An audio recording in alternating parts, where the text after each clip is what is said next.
Hello everybody, welcome to a new episode of our Interior Design Talks. Today I'm pleased to be with Juliette. In this episode of our Interior Design Talks, we will be taking a look at all of the different wood finishes and workmanship and necessary processes available in the Lounge collection. So Andrea, before this video earlier, you were telling me that the Lounge collection is very special regarding the different finishes of the wood, and what makes it so special? Well, actually, Juliette, it's a special collection because it has a peculiar story in the sense that it was designed decades ago as a closet collection. Actually, it's manufactured in a small artisanal closet factory. Wow. And it's in Emilia-Romagna. Okay. Beautiful seaside and yes, welcoming many tourists, but also good furniture. And at some point they said to themselves, okay, we want to manufacture wall systems for the living rooms, but they had this strong tradition of closet manufacturing, and they also had a strong tradition of manufacturing honeycomb furniture. Okay. So with panels made of honeycomb, which means the panels are hollow inside, with a perimeter made of solid pine wood. Okay. And this makes the panel more durable and lighter in terms of weight. So when you open a door, you can actually feel that it's lighter than a particle wood panel. And so when you imagine something which is built like a closet and you place it in a living room, you could imagine a static volume and something which could appear more dull, I would say, Definitely more harsh. Harsh, exactly.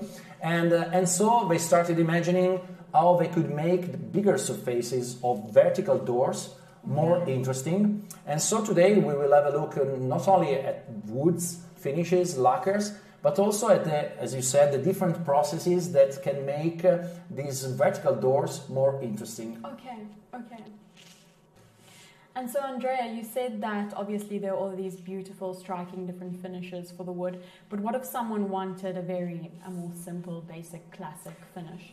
Well, of course you can have a plain, smooth finish, and you can have it both on lacquer, and this is standard opaque lacquer that you see that you can find on any living room or closet collection, or you can have wood, and you can match standard looking plain doors with these peculiar finishes we are talking about.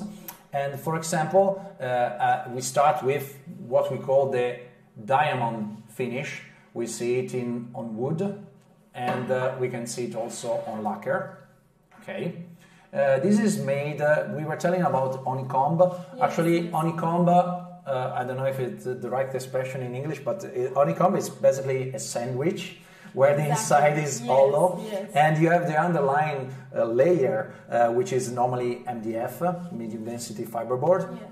Then you have the hollow inside, the hollow cavity, and then you have an upper layer. Okay. In this case, the upper layer is reasonably thick in order that through a pantograph machine is actually carved so to give this sort of texture. Yes. And it's very, it doesn't go deep, but you can perceive it not only in terms of looks, you can actually perceive it with if you touch it, you can perceive it with your hands. Yes. And it makes the panel look like a fabric, basically. Yes, it almost looks soft.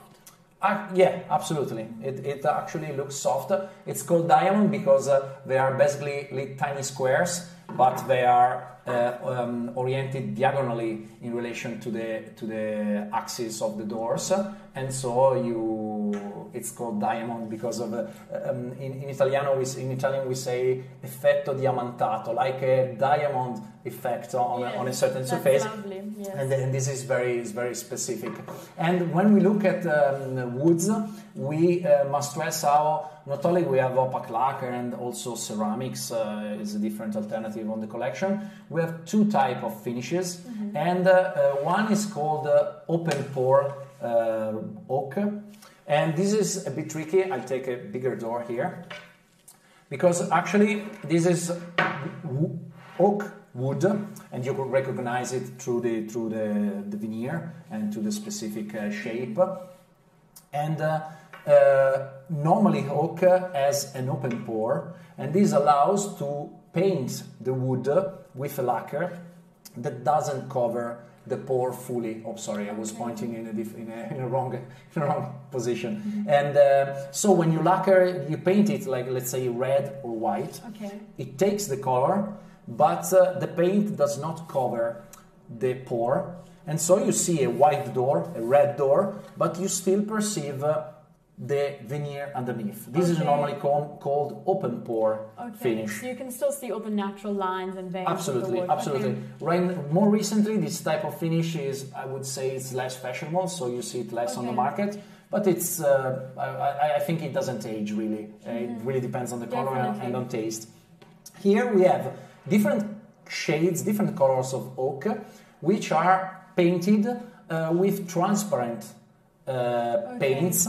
And so you not only see the pores, but you perceive the browns, the grays, the black, and the lighter browns. The natural colors. And it's called open pore. But there's a different finish, which is called rovere vissuto, or what do you call it? It's brushed wood. Brushed wood, okay. Yes. And actually, you know, in Italian we called it rovere vissuto, which means aged. Basically, or lived, but aged oak. And brushed is the right expression, because actually you probably perceive it from the camera as well. Mm-hmm. Can you see that? Well, actually, if I put it like this, you don't see much of a difference. But if I start turning it a bit, I'll try with different angles. You can definitely see there's more texture. There's more texture. Actually, you can perceive it more on bigger surfaces. Yes. So let's assume that on a smaller bedside table, so you would perceive it less, and on the bigger dining table, you would perceive it, or on a closet, you would perceive it more. And exactly the expression brush is correct, because with special brushes, the veneer, the oak veneer is actually brushed so that the pore is deeper. And I personally, I can see it from here. I fear that you won't be able to see it properly from the camera, but you can perceive the veneer more, both in terms of perception, touch perception, but also in terms of look. Okay. And so on any color of the available for oak, you can also choose whether to opt for the open pore or the brushed oak. Okay, so let's dive in and take a look at one of the more unusual striking finishes that Andrea was talking about. So here on this wooden panel we have the metal insert, and now this metal insert is 1 centimeter wide and 2 millimeters deep, and it's literally made with an incision in the wood into which this metal insert is then incorporated. And note that this metal can then be customized in different colors. And it is probably important to note that generally in a case like this, one wouldn't choose a tone-on-tone finish. So if the wood is this natural brown color, I wouldn't choose a color for the metal that is too similar, as then it loses the effect. I'm just kidding. And perhaps you like this finish, but you would like a slightly more subtle version. And in that case, you can go for the metal insert that does not, the vertical line does then not run all the way down, and there's only one of them, but instead just stops at the top here. And obviously then there's no vertical line on this side or running all the way down to the bottom. So in this way you can incorporate the striking finish, the metal insert, without it being perhaps too much for you. And here actually we see the same process on a lacquered door, and so it's available, because some of these processes are actually available both on lacquer and wood, and some will point out are available only on a specific material. Yes, and that's an important thing to keep in mind.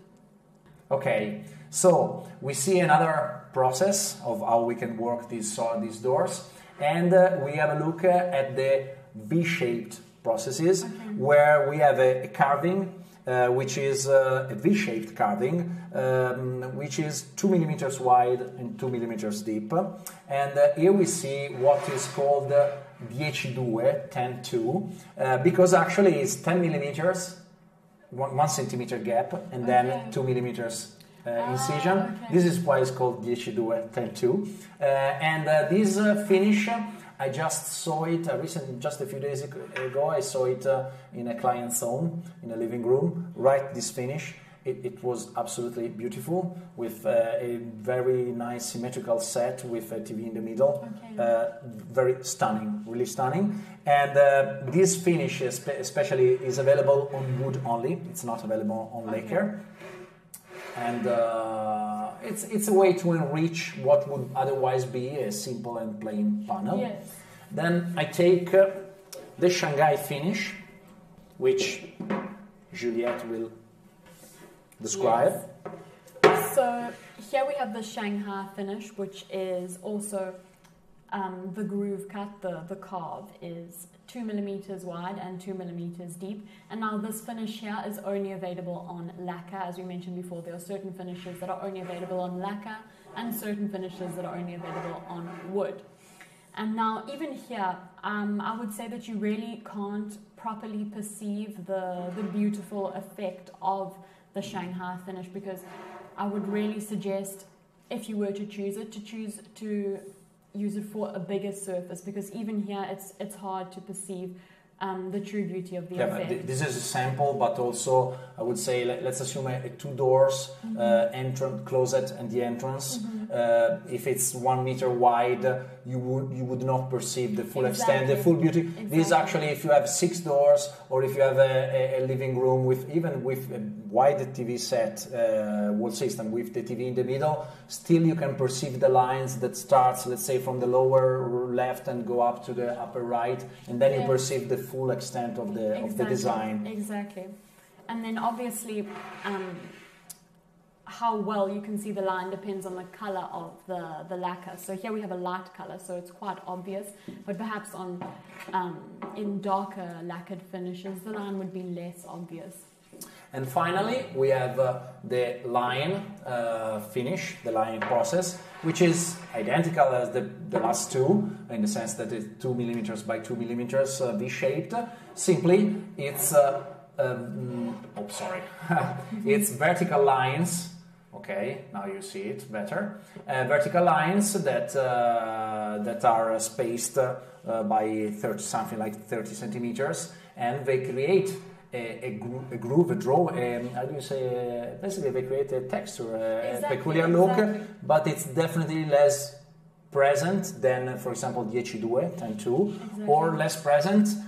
I would say less striking in a good way, more neutral in a good way, more subtle. Your vocabulary is better than mine, of course. More subtle than Shanghai. Okay, definitely. So here we have another only lacquered option. So this effect here is only available on lacquered wood, and it is carved in the exact same way as we saw in the Shanghai and in the line. But here we have this slatted effect, which actually creates this very beautiful alternating positive negative effect on the surface of the wood. And it's called 10-10, this finish, because it's 10 millimeters, 10 millimeters, 10 millimeters. So, and it's a very beautiful effect, especially also when seen on a larger surface. And it's created, so this is, as we said before, the wood is created with the honeycomb center, and the top part of the sandwich, as Andrea so beautifully put it, has actually been carved in this way to create this alternating positive-negative effect. Okay, and we have a variation on this theme, which is built with the same technique. This is called 80-40. 80-40.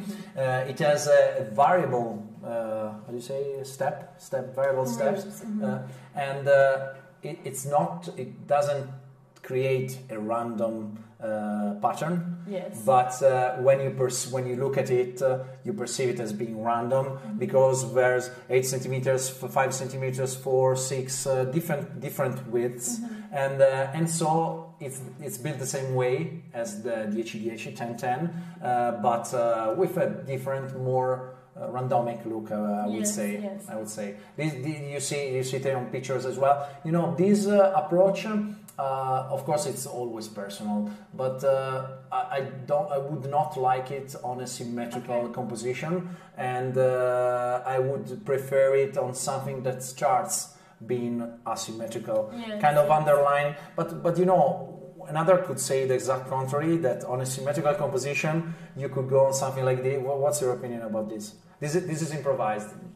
Bear in mind. So, what's your opinion? I think I actually agree with you. I think a more of an asymmetrical composition would have more movement in the composition, whereas with something symmetrical with so many lines like this, I just think it might be a little bit too harsh for the eyes. Oh, okay. So we agree about this. Okay, I'm just kidding. Now here we have another slatted finish, which is available only on wood. And it is important to note that obviously the slats are a lot deeper. So we have the 2.4 centimeters plus another centimeter of wood on top. And this is actually solid wood, which is literally just being glued onto the panel. And it creates a very, very striking, even more obvious positive, negative alternating effect. One thing that's important to note is that in real life, these doors would be 2.4 centimeters, but here obviously in the video in the showroom we have been using samples which are 18 millimeters thick, so they seem a little bit... Yeah, so the perception that you have in the video, the real thing is just thicker in comparison to what's been displaying here. But I must send you a formal complaint, because this is available also in lacquer. Oh, okay. And I'll take the sample straight away. Here it is. So formal complaint sent. And here you see the same effect on lacquer, of course, available in all the different colors. Okay. And you know, with all now we can go on talking about the collection. With all these finishes, and we can actually go back to the main camera. With all these finishes, you can have doors, but you can also have panels with which you can make boiseries. In English, you use boiseries. Yes, or wall systems, wall panels. Wall panels, okay. And actually, this is a feature of the collection. I can have a continuum between a panel that cover, let's say, a pillar, or that cover a corner, a part of the wall, and then it connects to a closet which is built inside a niche, an alcove. Yes. And so I can really have a full continuum. And it's a feature of the collection, but it came to my mind by looking at this slatted effect process and feature, because if I imagine this sort of work on a bigger surface, it is a boiserie indeed. Yes. Because the boiserie, even historically, the boiserie, which if we go back in centuries, it was all painted and elaborately carved. Yes. It was made to insulate the walls, but it was also made to make the walls look good and look interesting. And so in some ways we can say that these sort of approaches, we're not talking about like boiseries like in Versailles or something like these sort of classical palaces, but it's a way to enrich plain surfaces. And this is what it's all about, what the collection is all about. We hope that you've enjoyed this video in which we've discussed the different interesting and stunning finishes available on the doors and wall paneling of the Lounge collection. We'll see you next time. Thanks. Bye-bye.